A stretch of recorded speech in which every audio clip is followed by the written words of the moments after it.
saya hipotesiskan bahwa kalau ada ijazah sarjana kehutanan UGM tahun 1985 materinya warnanya hijau, berarti hipotesis saya, menurut keyakinan saya, itu ijazah palsu. Materai itu mengikuti undang-undang. Ya, ada undang-undang, pasti nanti Bang Jagi dan Bang Fadri bisa lihat ya. Ada undang-undang dan itu sudah disampaikan oleh Profesor C. Ya. Beliau sampaikan bahwa Undang-Undang 1985 itu materai yang berlaku adalah Rp500 yang warnanya merah dan bukan hijau Rp100. Nah, tetapi pada beberapa universitas di UGM tahun 1985 itu masih berlaku materai warna hijau Rp100. Tapi untuk apa? Untuk ijazah sarjana muda, bukan ijazah sarjana. Dan karena masa tahun 85 itu adalah masa peralihan kurikulum, di mana sebagian dari fakultas di UGM itu sudah tidak ada program sarjana muda lagi. Tetapi ada yang masih punya program sarjana muda, sehingga memang secara administratif agak membingungkan. Ada yang pakai materai, ada fakultas yang pakai materai, ada fakultas yang tidak pakai materai, ya.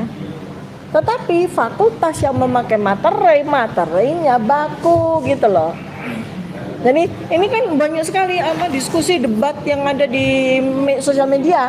Oh, di UGM nyatanya ini punya saya atau punya kakak saya atau punya ayah saya nggak ada materinya. Tapi itu bukan kehutanan tahun 85, ya. Oh, ini nyatanya di Fakultas Kehutanan UGM ada yang warna hijau, itu sarjana muda. Nah, kalau ada di luar dari ijazahnya Joko Widodo yang bermaterai hijau, saya akan usulkan atau saya akan minta kepada Polda Metro Jaya untuk menyita ijazah tersebut dan melakukan uji forensik. Karena saya hipotesiskan bahwa kalau ada ijazah sarjana kehutanan UGM tahun 1985 materinya warnanya hijau, berarti hipotesis saya, menurut keyakinan saya, itu ijazah palsu. 99? Belum 99 karena belum diteliti ya. Oke. Jadi gini, saya ulang lagi. Kalau ada ijazah sarjana kehutanan UGM 1985 dengan materai warna hijau selain ijazah Joko Widodo, kita patut pertanyakan keasliannya. Dengan diduga palsu. Udah jelas, ini udah jelas ya. Ini adalah ijazah asli. Ya. Ya, udah jelas ini adalah ijazah asli. Oke, lanjut. Nah, restoratif justice, ya. Sekarang nih soal restoratif justice. Aku juga yang memulai ya. Ya, jadi Dokter Fadli menambahkan. Ya, saya nanya dulu ya soal restoratif. Jadi gini. Aku pertanyaan dulu. Oke. Iya, kan ada tiba-tiba lagi. Iya kan tiba-tiba tuh restoratif justice muncul ketika ada sowan.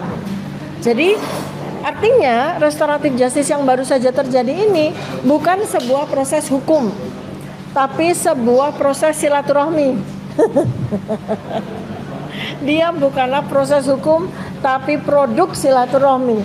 Bukan produk hukum, tapi produk silaturahmi. Gara-gara sowan, maka keluarlah restoratif justice. Proses silaturahmi. Jadi sekarang di manakah? Iya kan? Jadi masalahnya adalah nih, kalau kita bicara secara hukumnya ya, masalahnya dua orang yang mendapatkan restoratif justice dan kemudian lanjutnya adalah SP3 adalah dua orang tersangka yang sampai dengan hari ini belum pernah diperiksa sebagai tersangka. Bagaimana mungkin seseorang atau tersangka yang belum pernah diperiksa satu kali pun sebagai tersangka tiba-tiba gara-gara sowan langsung mengalami restoratif justice dan kemudian mendapatkan SP3. Sementara kami 3 orang yang sudah diperiksa sama sekali tidak ada tawaran apapun dari Polda, ya kan? Nah, begitu juga dengan 3 tersangka lain di klaster 1 yang sampai dengan hari ini juga belum diperiksa. Kamu ditawar? Bukan gitu, bukan soal restoratif justice-nya, tapi gini loh, ini kan 8 orang ini itu kan dilaporkan dengan laporan yang sama. Pasal sama. Pasal sama, laporannya juga sama gitu kan. Jadi kalau salah satu, salah dua, atau salah tiga, salah empat, salah lima dari 5 orang ini mendapatkan sebuah perlakuan hukum, dalam hal ini saya nggak soal restoratif justice, soal SP3 buat saya. Artinya kan berlaku kepada semuanya dong. Betul. Iya kan? Itu betul Bang. Iya. Ayo silakan, abangnya berdua. Oke. Izin dokter Patri, Saya- kasih dulu ya. ya, saya Kebetulan aku mendengarkan. kan mediator. Ya. Bersertifikat asli loh. Simak. Oke, jadi aku mulai dari perdata dulu ya, biar nanti nyambung. Perdata pidana itu ada aturannya. Perdata Perma 1 2006 itu mengatur tentang setiap perkara perdata di pengadilan wajib dimediasikan, kecuali pidana. Kepailitan, Ini perdata ya? ini perdata. Biar sama. Sekarang kok tiba-tiba di pidana yang baru ini menganut aliran itu gitu loh. Ada nanti perkembangannya. Oke. Di perdata itu wajib ya, wajib di mediasi. perdata. Dulu di pidana itu nggak wajib. Bahkan kalau kita berdamai pun rata-rata dulu penyidiknya mungkin lari, bukan urusan saya ya gitu. Takut mereka terlibat hal-hal apa gitu. Padahal tujuan kita. Saya 2 bulan lalu di Polda Makassar restoratif justice sesuatu perkara yang serius dan saya bisa. Nah sekarang kita yang ada sekarang, saya tidak menyebut nama atau tidak menyebut waktu, tempus dan lokusnya yang melakukan ini. Saya bicara aturan.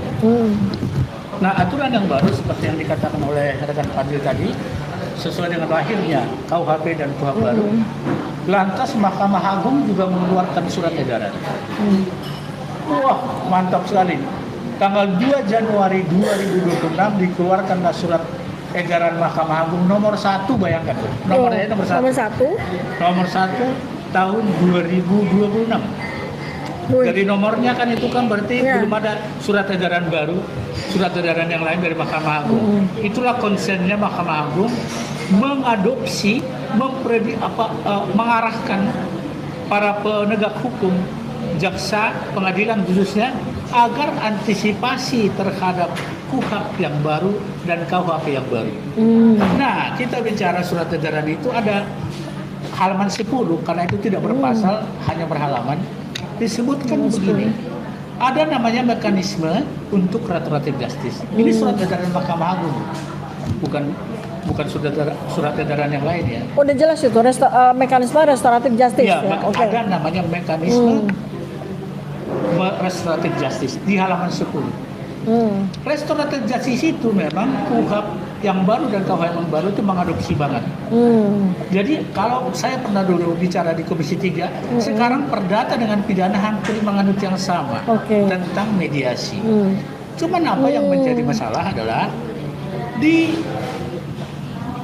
surat edaran itu setiap konsep mediasi atau konsep restoratif justice kan itu harus ada pasal-pasalnya, harus ada ketentuannya antara terlapor dengan pelapor, yaitu nanti yang disebut perdamaian itu.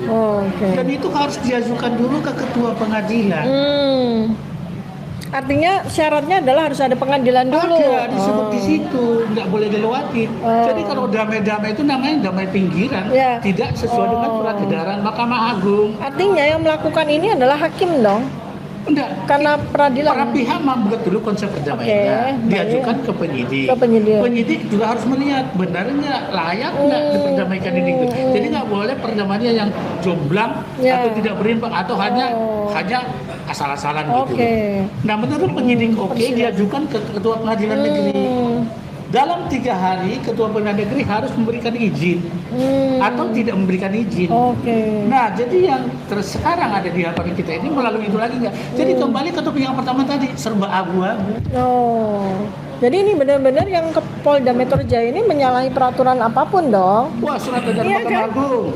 Iya. Terus pasal 79 KUHP yang baru. Nah, itu surat edaran surat edaran Mahkamah Agung nomor 1 tahun 2026 itu isinya hampir sama dengan pasal 79 KUHP yang baru. Sama. Ya, harus sama, nggak boleh kan bertentangan. Masuk Mahkamah Agung mengeluarkan ini ini Abang Dah, ini masa sih Polda Metro Jaya nggak tahu gitu Loh, loh? gini, Mbak, berarti Pak Bijor. Bisa. Ya. Loh, itu keluarnya tahun baru. Hmm. Sementara perkara kita tadi cepat banget larinya. Bisa saja ketinggalan. Loh, secara manusiawi bisa dong. Bisa Tapi ketinggalan. masalahnya sebelum tanggal 2 Januari Ini tangan saya masih begini, 2026, Mbak. iya. Saya kembalikan dulu. Jadi sebelum tanggal 2 Januari 2026 kan nggak ada konsep restoratif justice di KUHP lama. Ya, Iya kan? Ya. Jadi kan adanya di perdata. lembaga ada di perdata kan, di perdata nggak ada kan. Jadi mereka ini menggunakan apa untuk mengeluarkan restoratif justice? Itulah analisa Mbak Tripa. Iya, kan? Otak eksak ya. Makanya Kalau kan. kami bisa agak melipir Makanya. begitu ya. Tapi based on surat edaran nomor 1, ingat nomor 1 loh. Biasanya kalau surat edaran itu seperti yang lain udah surat edaran ribuan nomornya. Ya, Tapi ini beginning of 2026, Mahkamah Agung langsung respon KUHP dan KUHP yang baru. Ini loh petunjuknya loh. ini kan restoratif justice ya, yang di KUHP lama tuh nggak ada, lalu kemudian muncul, kemudian dipakai dengan begitu aja. Ini kan satu-satunya pihak yang bisa melakukan ini adalah hantu, karena menggunakan pasal hantu kan gitu. Ya. Iya kan? Restoratif Justice Wani Biro 3.000 triliun baru kita. Kalau ada duitnya jadi hantunya jadi hilang, jadi orang ya. 3.000 triliun. Langsung Satu berempat APBN. rasanya di situ lebih bagus lagi. Subscribe, share, like, and comment. Subscribe, share, like, and comment. Subscribe, share, like, and comment. Subscribe, share, like, and comment. Subscribe, share, like, and comment.